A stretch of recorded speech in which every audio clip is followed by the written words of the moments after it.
할렐루야. 오늘 말씀은 이제 모세의 기도에 대해서 함께 살펴볼 텐데요. 오늘 말씀의 제목을 한번 따라할까요? 결렬된 틈 사이에서 중보하라. 참 어려운 단어가 등장합니다. 결렬된 틈 사이. 영어 버전을 보면 The Broken Gap이라고 되어 있는데, 깨어진 관계, 또 무너진 관계, 또 벌어진 관계 속에서 하나님 앞에 기도하는 법에 대해서 함께 살펴보려 합니다.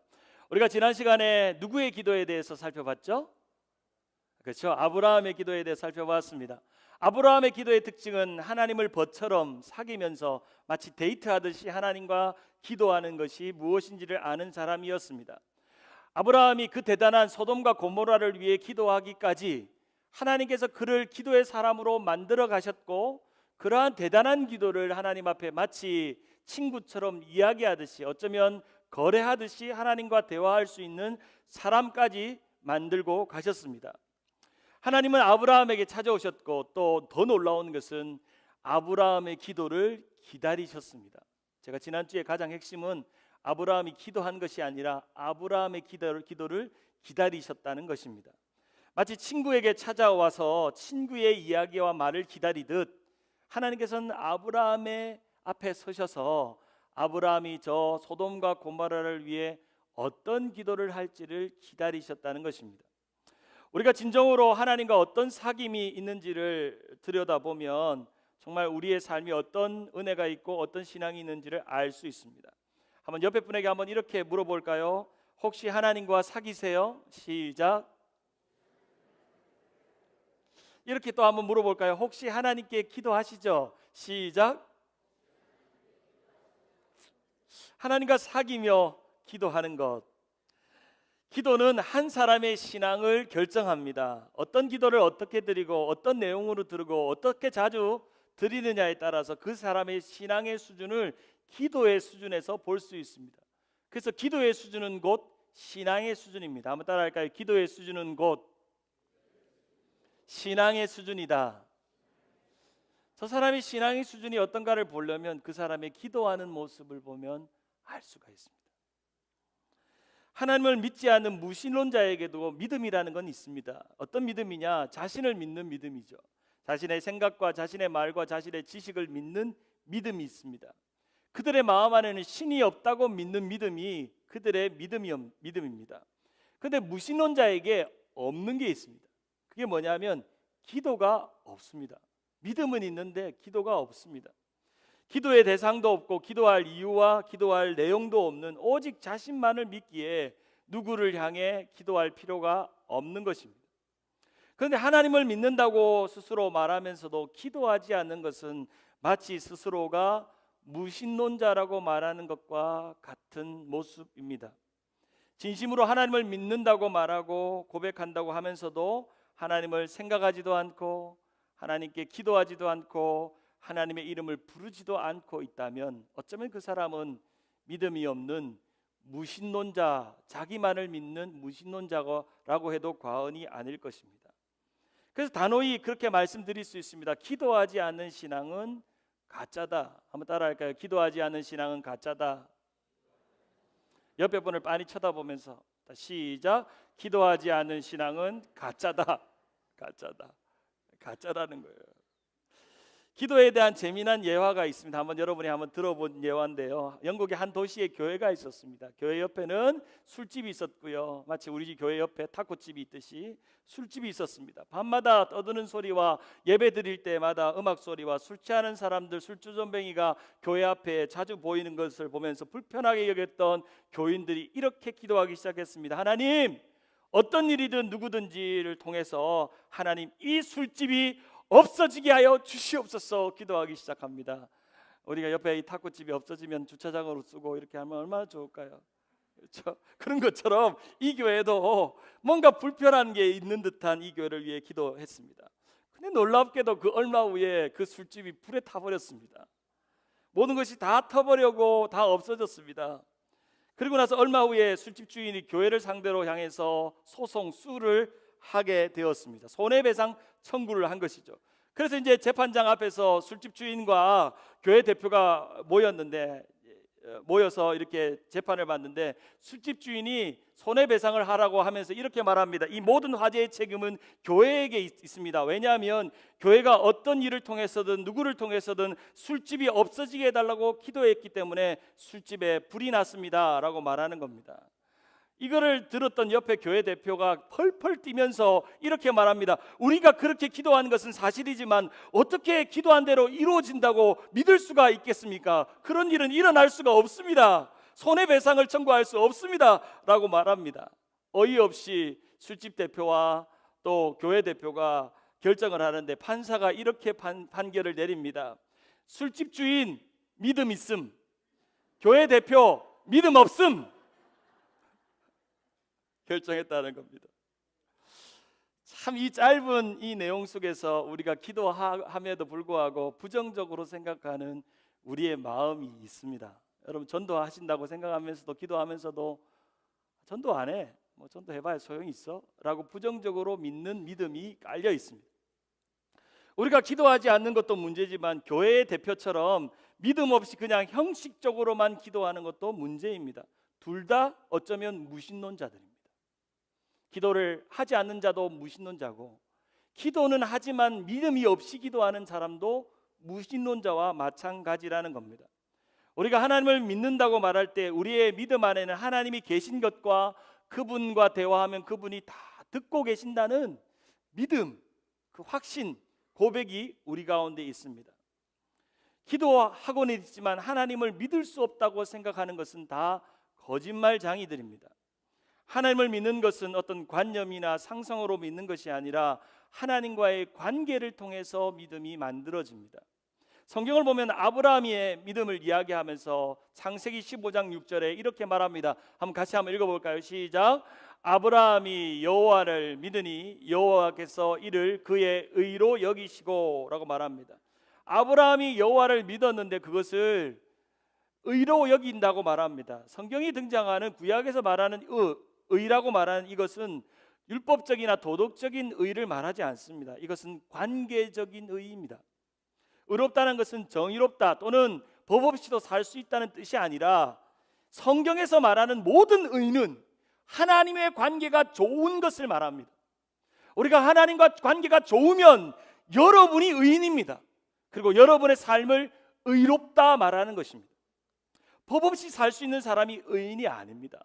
하나님과 좋은 관계를 때문에 의로워지는 것을 말합니다. 아브라함이 소돔과 고모라를 위해 기도할 때 의인을 구했죠. 그 의인은 거기서 법 없이 살 수 있는 10명을 구한 게 아닙니다.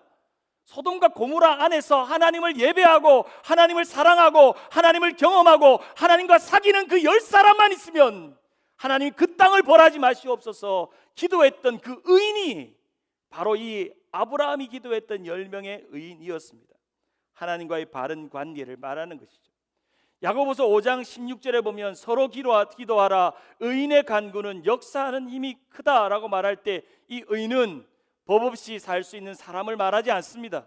하나님과의 좋은 관계가 갖는 그 사람이 기도할 때 뭐 하는 힘이 크다? 역사하는 힘이 크다는 거예요. 하나님과의 기도가 먼저가 아니라 좋은 관계가 먼저라는 겁니다. 우리가 기도하기 전에 하나님과의 나의 관계가 얼마나 좋은가를 들여다봐야 되고 하나님과의 나의 관계를 회복하는 것이 기도가 잘 되는 첫걸음입니다. 그래서 사귐이 먼저입니다. 이런 글이 있습니다. 한번 읽어볼까요? 기도는 시작. 기도는 하나님과 맺는 생명의 관계요 신앙에 살아있는 교제요 하나님과 나누는 사랑의 대화이다. 기도를 보면 그 사람이 하나님과 어떻게 사귀는지를 알 수가 있습니다. 그 사람이 어떻게 의로운 사람인지 알 수가 있습니다. 철학자 데카르트의 말을 따라 어떤 종교학자가 이런 말을 만들어냈습니다. 나는 기도한다, 고로 나는 존재한다. 우리의 모든 존재가 기도를 통해서 증명할 수 있다는 말입니다. 오늘 우리가 함께 살펴볼 한 명의 구약의 위대한 지도자가 누구죠? 모세입니다. 모세. 430년 동안 애굽의 종살이에 되었던 이스라엘 백성들을 인도해 내었던 리더였고 지도자였고 10가지 재앙을 통해서 놀라운 기적을 경험하게 했고 홍해를 가르면서 이스라엘 백성들이 자 우리 가나안으로 가자라고 외쳤던 영적인 지도자였습니다. 시내산에서 하나님의 율법 십계명 두 돌판을 받았고 40년 뺑뺑 돌면서 광야 생활하는 동안 한 번도 포기하지 않고 이스라엘 백성들을 마지막 가나안 땅으로 인도내었던 진정한 지도자, 진정한 리더가 모세입니다. 히브리서 11장에는 이 모세에 대해서 이렇게 말합니다. 한번 같이 한번 읽어볼까요? 히브리서 11장 24절 시작. 믿음으로 모세는 어른이 되었을 때에 바로의 왕의 공주의 아들이라 불리기를 거절하였습니다. 오히려 그는 잠시 죄의 향락을 누리는 것보다 하나님의 백성과 함께 학대받는 길을 택했습니다. 그는 결코 쉽지 않는 여정을 선택한 사람입니다. 하나님의 백성과 함께, 하나님과 함께 고통받고 괴로워하고 어려운 그런 결정을 했던 사람입니다. 민수기 12장 3절에 보면 이 모세의 성품과 인격을 이렇게 요약합니다. 이 사람 모세는 온유함이 지면의 모든 사람보다 더하더라. 이 말은 말하자면 땅 위에 사는 모든 사람 가운데 가장 겸손하고 온유한 사람은 모세만한 사람이 없다라고 말합니다. 모세의 인생의 여정에 이런 결정과 이런 성품의 사람으로 평가받을 수 있었던 이유가 무엇일까요? 모세가 왜 이런 사람으로 살 수 있었을까요? 세계적인 구약학자 월터 브루그만은 모세의 삶을 이렇게 정리합니다. 모세는 구약 성경에서 두드러진 믿음의 사람인데 언제 어디서나 중간에 서 있는 사람이다. 어디에 서 있는 사람이라고요? 이 중간이 어딜까요, 여러분? 중간이 어딜까요? 하나님과 이스라엘 백성 중간에 항상 서서 기도하고 하나님을 구하고 하나님을 바라보는 사람 모세였다는 것입니다. 모세는 이 출애굽한 이스라엘 백성들을 데리고 나오기 위해서 하나님과 바로 사이에 서 있었던 사람이었습니다. 목숨을 걸고 자신의 인생을 걸고 서 있었습니다. 호렙산에서 처음 불붙는 나무, 떨기나무 사이에서 여호와를 처음 만났을 때 하나님이 누군지도 몰랐습니다. 두려웠습니다. 아무것도 할 수 없었습니다. 하나님은 모세에게 이렇게 말씀하십니다. 출애굽기 3장 10절에 내가 너를 바로에게 보내어 너에게 내 백성이 이스라엘 자손을 애굽에서 인도하여 내게 하리라. 네가 내 백성을 바로에게서 구출해낼 수 있게 하겠다라고 약속하십니다.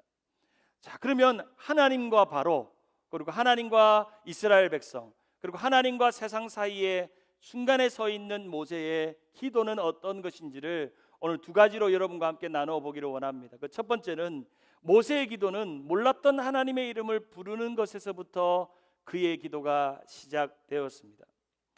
모세가 하나님의 이름을 처음에 애굽 땅에 살 때 하나님의 이름을 알았을까요? 몰랐을까요? 몰랐습니다. 애굽의 수많은 우상의 이름들, 신들의 이름은 알았고 바로 왕이 얼마나 대단한지는 알았지만 그의 인생을 붙잡고 그의 인생을 인도하는 하나님의 이름을 몰랐습니다. 아마 여러분들 중에 지난 설교를 기억한 분들은 이런 의문을 가질 거예요. 아마 모세의 조상이 아브라함이고 이삭이고 야곱이고 요셉인데 아브라함의 믿음은 처음에 하나님의 이름을 부르고 기도의 단을 쌓았다고 그러는데 왜 모세는 하나님의 이름을 부르지 않았을까? 하나님의 이름을 몰랐을까라고 생각하는데 그것은 400년의 시간이 흘렀기 때문에 그렇습니다. 이제 요셉 이후에 요셉을 알지 못하는 애굽의 왕이 등장하면서 400년의 시간이 지나면서 이 모세와 그 모세의 그런 이스라엘 백성들은 애굽의 문화와 종교에 젖어서 자기 조상 아브라함이 부르고 예배했던 하나님을 다 새까맣게 잊어버렸습니다. 하나님의 이름도 잊어버렸습니다. 하나님께 어떻게 예배하고 기도하는지 잊어버리고 대신에 안녕과 풍요를 주는 애굽의 헛된 신들과 우상을 섬기기를 시작했고 애굽의 수만 가지 우상의 이름을 부르기 시작했습니다. 아브라함의 그 나오는 인생을 들여다보려면 수메르 문명이라는 걸 알아야 되고 이 모세의 인생을 들여다보려면 애굽 문명, 이집트 문명을 들여다봐야 되는데 모세가 하나님의 부름을 받고 하나님 앞에 이런 질문을 합니다. 출애굽기 3장 13절에 이 모세가 하나님께 아뢰되 내가 이스라엘 자손에게 가서 이르기를 너희 조상의 하나님이 나를 너희에게 보내셨다 하면 그들이 내게 묻기를 그의 이름이 무엇이냐라고 하리니 내가 무엇이라고 당신에 대해서 말하리이까? 나는 당신의 이름도 듣도 보도 못하고 당신에 대해서 알지도 못하는데, 나는 애굽의 우상은 알고 애굽의 신들도 알고 바로는 아는데 당신은 도대체 누구이기에 당신의 이름을 내가 무엇이라고 말하리이까? 라고 말합니다. 그런 모세에게 하나님이 말씀하시죠. 출애굽기 3장 14절 우리 같이 한번 읽어볼까요? 하나님이 시작. 하나님이 모세에게 이르시되 나는 스스로 있는 자이니라. 또 이르시되 너는 이스라엘 자손에게 이르기를 스스로 있는 자가 나를 너희에게 보내셨다 하라. 여기에 등장한 가르쳐준 하나님의 이름이 뭐죠? 야훼죠. 야훼. 스스로 있는 자, I am who I am, 스스로 계신 자 야훼라는 이름을 가르쳐 주었습니다. 이제서야 알았죠. 하나님의 이름이 야훼구나. 야훼라는 것을 알았습니다. 그럼 여기서 또 하나의 의문이 있죠. 그러면 아브라함이 불렀던 하나님의 이름은 뭔가? 이제서야 야훼 이름이 등장하면 아브라함 시대에 불렀던 하나님의 이름은 뭔가? 많은 학자들은 아브라함 시대에 불렀던 하나님의 이름은 엘 하나님이라고 말합니다. 엘. 우리가 이제 우리 찬양팀 이름이 하이엘인데 엘 하나님이란 단어가 등장합니다. 이 엘 하나님이 구체적으로 등장하는 본문이 창세기 17장 1절에 보면 아브라함이 99세 때에 여호와께서 아브라함에게 나타나서 그에게 이르시되 나는 전능한 하나님이라 너는 내 앞에서 행하여 완전하라. 여기서 전능한 하나님 히브리어 엘 샤다이란 단어 들어보셨죠? Almighty, 전능하신 하나님. 그 하나님에 대한 엘이란 이름이 이제 그들을 구원하시고 그들과 함께 하시고 그들과 머무시고 그들과 사귀시고 그들과 함께 기도를 들어주시기를 원하시는 야훼 하나님이라는 이름으로 바뀌어서 아브라함에게 가르쳐 주시고 말씀하고 있다는 것입니다. 고대 근동과 출애굽 시대에 하나님의 이름이 어떻게 되는지는 학자들마다 의견이 분분하지만 분명한 것은 오늘 본문에 처음 야훼라는 이름이 등장했다는 겁니다. 존 파이프 목사님은 이 야훼 하나님에 대해서 이렇게 말합니다. 야훼는 시작도 없고 끝도 없다. 야훼는 절대적인 실제이며 독립적이며 그리고 모든 피조물은 전적으로 그 야훼에게 의존된다라고 말합니다. 그래서 그 모든 결정과 소유는 야훼에게 의존된다라고 말합니다. 그래서 이 모세에게 이 부르도록 가르쳐준 이름은 바로 어쩌면 기도하기 위한 이름이고 구원을 요청하는 이름이었을 것입니다. 그럼 왜 하나님께서 모세에게 이름부터 가르쳐 줬을까요? 오늘 자꾸 질문하죠. 자꾸 생각해 보라는 겁니다. 왜 이름부터 가르쳐 줬을까요? 그것은 모세 시대에 살았던 이집트 사회가 하나님이 이름을 가르쳐 줘야만 될 시대였기 때문입니다. 수메르 문명은 보이지 않는 우상들의 나라였다면 이집트 문명은 눈에 보이는 살아있는 우상이 눈앞에 있는 시대였습니다. 이집트 문명에서 모세가 싸워야 했던 사람은 살아있는 신이라고 불리는 사나이 바로라는 존재가 눈앞에 있었던 것입니다. 창세기 족장 시대가 끝나고 요셉을 따라 가나안 백성들은 이 애굽에서 이민 와서 살지만 출애굽기 1장 8절에 보면 요셉을 알지 못하는 새 왕이 등장합니다. 바로 그것이 이 애굽의 역사를 보면 이 그림처럼 애굽의 제18왕조 힉속스 왕조 투투 모세 1세입니다. 이게 계보인데요. 이런 관계도 속에서 모세가 등장하는데 출애굽 당시에 이집트 역사 속에서 등장하는 그런 왕은 아멘호텝 2세입니다. 아멘호텝 2세. 한번 상식적으로 외워둡시다. 아멘호텝 2세입니다. 최근에 이제 그 LA 사이언스 센터에서 엑스비션 이제 박물관 전시를 하고 있는데 킹 다시라는 The King is Calling이라는 이 광고판을 여러분 우리 교회 덜피길에 가다가 보신 분 있죠? 이 사람이 이집트 18대 왕조, 이 모세가 있었던 18대 왕조의 그 12대 왕입니다. 12대 왕. 출애굽 당시는 2대 왕, 아멘호텝 2세, 2대 왕이었다면 12대 왕. 이게 그 유명한 투탕카멘입니다. 투탕카멘. 그래서 여러분들 LA 계시면 이런 게 참 전시가 많거든요. 그래서 시간 내셔서 가시면 제가 찾아보니까 시니어 할인도 되고 학생 할인도 되고 이러니까 한번 가보시면 좋겠습니다. 가보면 뭘 봐야 되냐면 얼마나 이 바로 그 당시에 이집트의 왕이 신이었는지, 신적인 존재였는지, 이런 왕 앞에 모세가 겁없이 이름만 듣고 야훼라는 이름만 듣고 나아간다는 것이 얼마나 대단한 믿음이고 얼마나 대단한 결정이고 목숨을 거는 일인지 여러분이 그 자리에 가서 여기 투탕카멘이 쓰고 있는 황금 마스크만 보는 순간 여러분이 느끼게 될 것입니다. 그리고 가지고 온 수많은 우상의 벽화를 보면 이 수많은 우상의 벽화 속에서 야훼 하나님만 믿는다는 것이 얼마나 어려운 일인지를 여러분은 보시게 될 것입니다. 그 다음 넘겨보면 모세가 10가지 제형을 통해서 10개의 그 애굽의 신들을 벌하죠. 하피신, 헤크트신, 슈신, 아피스신, 셉신, 라신, 세라피스신, 이 10가지의 재앙에 등장하는 신들은 다 이 10가지 재앙이 이 신들에 대한 벌을 주는 행위였다는 것을 우리는 압니다. 그런 가운데 하나님은 애굽의 신을 버리고 바로를 믿지 않고 신이라고 불리는 바로만 바라보지 않고 야훼를 믿고 부르게 하셨습니다. 사랑하는 여러분, 기도는 하나님의 이름을 부르는 일에서부터 기도가 시작됩니다. 하나님의 이름을 알고 부르는 일에서부터 기도는 시작됩니다. 많은 분들이 그래요. 여러분, 나는 목사님 요즘 기도가 잘 안 돼요. 기도가 안 되면 여러분 뭘 해야 되냐면 하나님의 이름을 부르는 일부터 시작합니다. 하나님, 주님, 아버지 부르는 일에서부터 기도는 시작되어져야 한다는 것입니다. 우리가 기도하고 있고 하나님의 이름을 부른다는 것은 우리가 지금 무엇을 하고 있고 무엇을 믿는지를 보여주는 가장 아름다운 신앙입니다. 사랑하는 여러분, 지난 한 주간 하나님의 이름을 알고 얼마나 불러보셨나요? 남편의 이름, 아내의 이름, 친구의 이름은 자주 불렀는데 하나님의 이름을 얼마나 부르셨나요? 야훼 하나님을 얼마나 부르셨나요? 두 번째, 모세의 기도는 하나님과 사람 사이에 결렬된 틈 사이에서 이루어진 기도였습니다. 결렬된 틈 사이에, 하나님과 사람 사이에 있는 the broken gap, 깨어진 관계 속에서 이루어지는 기도였습니다. 오늘 읽었던 출애굽기 32장의 배경은 금송아지 우상의 사건을 배경하고 있습니다. 하나님께서 출애굽 백성들이 신이라고 불리는 바로의 손에서 건져 주어서 홍해를 건넜습니다. 그리고 시내산에서 모세가 십계명을 받으러 올라가는 동안 그들이 참지 못해서 이렇게 외칩니다. 일어나서 우리를 인도할 신을 만들자라고 해서 만들어낸 것이 바로 금송아지 우상입니다. 출애굽기 32장 4절을 한번 같이 한번 읽어볼까요? 아론이 시작.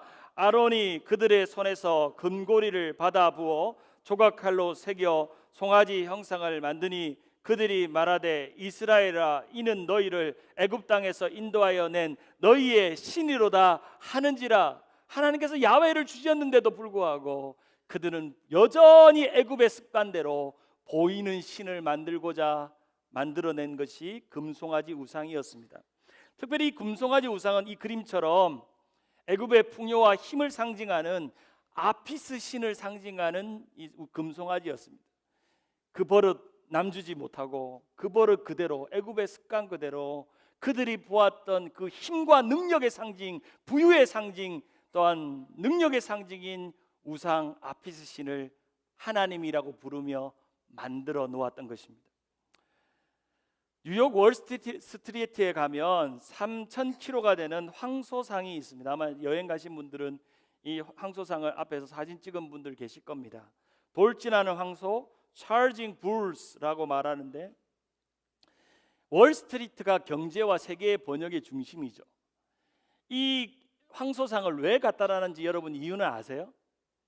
누가 갖다 놨는지 아세요? 1987년 주식이 폭락합니다. 그리고 나서 어떤 조각가가 더 이상 주식이 폭락하지 않기를 기원하면서 디모티 카라라는 사람이 몰래, 시의 허락도 받지 않고 몰래 갖다 놓은 그런 조각이 바로 이 돌진하는 황소 찰징 불스라고 하는 거였습니다. 사람들이 이 월스트리트에 더 이상 주식이 폭락하지 않고 번영과 능력을 상징하는 아이돌을 여기에 갖다 놓은 것입니다.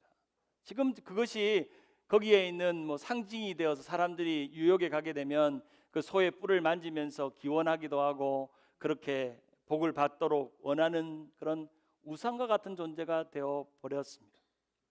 우리의 욕망 속에는 끊임없이 번영과 안녕을 갖다 줄 우상을 갖다 놓고 싶은 마음이 우리 가운데 날마다 도사리고 있습니다. 뉴욕에서 목회하는 리디머 처치의 팀 켈러 목사님이 거짓 신들의 세상이라는 책에서 우상을 이렇게 정의합니다. 우상은 한번 읽어볼까요? 시작. 우상은 오직 하나님만 줄 수 있는 것을 주리라고 기대하고 우러러보는 모든 것, everything, 하나님께 구하면 얻을 것들을 세상의 어떤 그런 욕망이나 자랑이나 명예나 성공이나 물질이나 여러분이 원하는 모든 것들에서 구하는 모든 것, 그것은 다 우상이라는 것입니다. 사랑하는 여러분, 하나님보다 더 사랑하는 것이 있으면 여러분은 금송아지 우상을 만든 것입니다. 하나님보다 더 예배하고 싶고 기도하고 싶고 더 사귀고 싶은 것이 있다면 그것은 여러분 안에 금송아지 우상이 있는 것입니다. 끊임없이 우리의 마음 안에 거짓된 예배, 금송아지 예배의 모습이 도사리고 있다는 것을 우리는 날마다 살펴보아야 합니다. 우리가 오늘 하나님 앞에 엎드려 기도하는 것은 우리 안에 세상의 헛된 우상을 제거하는 일이고, 우리가 하나님 앞에 기도하는 것은 늘 바라고 꿈꾸는 애굽을 그리워하지 않겠다는 결단이고, 우리가 기도하는 것은 더 이상 세상을 예배하지 않겠다는 마음의 결정입니다. 그래서 기도의 수준을 보면 신앙의 수준, 하나님을 믿는 수준이 보입니다. 시내산에서 있는 모세에게 하나님께서 나타나셔서 출애굽기 32장 7절에 이렇게 말합니다. 내가 애굽 땅에 인도하여 낸 내 백성이 부패하였도다, 망하였도다, 썩었도다 라고 말씀하십니다. 그러면서 내려왔던 모세가 바라보았던 광경은 그 아피스상을 본딴 금송아지를 두고 하나님인 양 예배하며 춤추고 있는 이스라엘 백성들을 보았습니다. 이것을 바라보고 모세는 이렇게 기도합니다. 32절에 그러나 이제 그들의 죄를 사하시옵소서. 그렇지 아니오면 원컨대 주께서 기록하신 책에서 내 이름을 세하여 주시옵소서. 하나님, 저들이 하나님 앞에 범죄했습니다. 죄를 인정하고 하나님의 긍휼을 구하고 있습니다. 모세는 이스라엘 백성과 하나님 사이에서 서서 끊임없는 중보기도자로 살고 있음을 봅니다. 그 중보기도자의 삶이 자신의 성품을 온유하고 겸손하게 만들었습니다. 사랑하는 여러분, 여러분은 여러분의 어디 사이에서 기도하십니까? 여러분의 자녀와 하나님 사이에서 여러분은 여러분의 자녀를 위해 기도하십니까?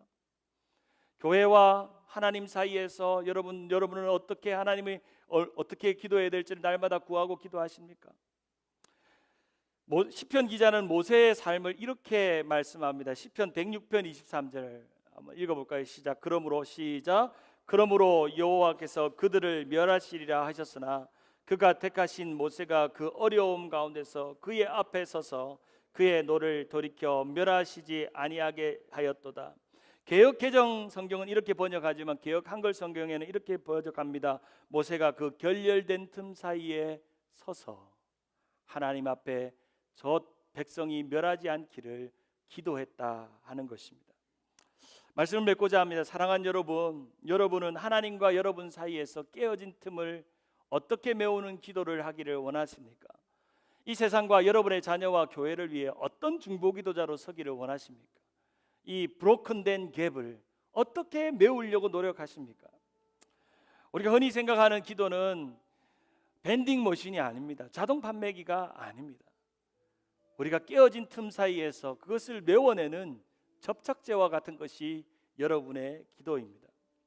종교개혁자 중에 존 낙스라는 분이 계십니다. 이 사전에도 나오는데요. 스코틀랜드의 장로교를 만들었고 오늘 장로교를 만든 원조 중에 원조가 존 낙스입니다. 오른쪽에 있는 이 여자가 누군지를 여러분 모르실 텐데 이 여인은 영국의 여왕, 피의 여왕이라고 불리는 메리입니다. 메리 더 블러드라고 말하는, 기독교를 탄압하고 스코틀랜드의 기독교를 탄압했던 수많은 사람들을 죽였던 이 메리 여왕이었습니다. 존 낙스는 끊임없이 하나님 앞에 고통과 핍박 속에서 이 시대와 교회 사이에서 하나님과 핍박 사이에서 중보하며 이렇게 기도합니다. 하나님, 스코틀랜드를 주시든지 아니면 내 목숨을 거두어 주시옵소서. 마치 모세가 이스라엘 백성들의 이 범죄 앞에서 자신을 걸고 기도하는 것처럼 하나님 앞에 엎드려 기도했습니다. 시간이 지나고 나서 메리 여왕이 죽을 즈음에 이런 유언을 남겼다고 합니다.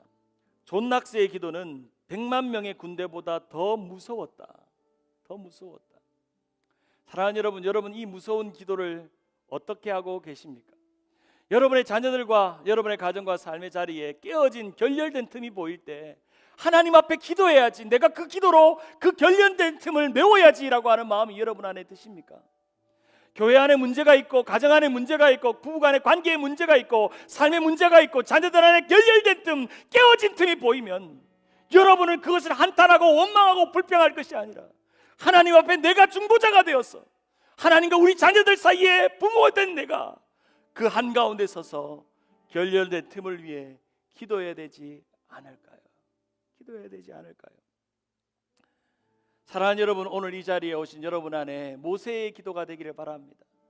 교회를 세우고 열방을 세우고 세상을 세우고 가정을 세우는 그런 모세의 기도가 있기를 원합니다.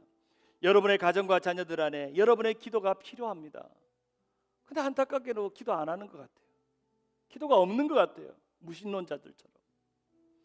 정말 기도하셔야 돼요. 기도밖에 없잖아요. 제가 지난주 장례 예배를 치르면서 길금복 권사님 손녀가 하는 그 간증에 제가 은혜를 받았어요. 항상 기뻐하라, 쉬지 말고 기도하라, 범사에 감사하라. 우리 할머니는 날 위해 기도하는 할머니였다는 거예요. 문제가 있으면 할머니 나 좀 기도해줘요. 내가 삶에 뭐가 브로큰된 문제가 있어요, 마음이 어려워요 하면 우리 자녀들이 전화해서 할머니 기도해줘요 라고 할 수 있는 중보자, 기도자입니까? 오늘 시간 우리가 모세의 기도를 살펴보면서 기도하면서 두려워하지 않고 깨어진 틈 사이에서 기도하는 우리 나성한미교회 성도들 되기를 주님의 이름으로 축원합니다.